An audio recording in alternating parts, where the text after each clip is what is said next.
part dans 15 secondes.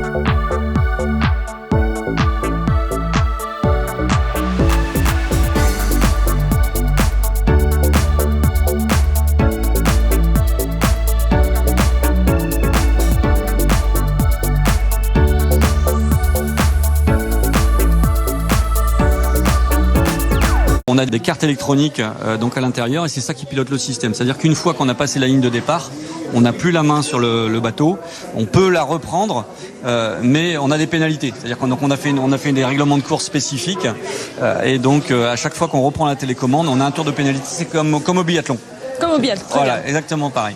Donc là, vous avez des étudiants, étudiants de l'ENSET, des étudiants de l'IPSA. Donc on a des étudiants qui viennent de toute la France. On a besoin de s'appuyer sur eux. Voilà, exactement. Quand vous en parlez, est-ce qu'on vous dit tiens, de l'intelligence artificielle dans la voile aussi, ou est-ce qu'on est surpris ou pas? Oui, si on est surpris forcément, parce qu'on se dit que des voiliers autonomes, ça n'a pas forcément d'utilité, d'intérêt.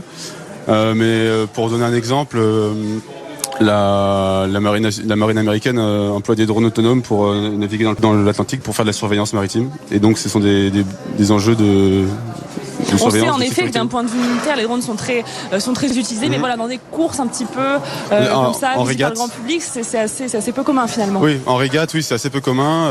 D'ailleurs, c'est une première mondiale. Dans la suite, ils deviendront vraiment autonomes, que les intelligences artificielles vont progresser, vont apprendre, puisque c'est leur principale caractéristique, et qu'à la fin, ça fera des régates où ils se battront bord à bord.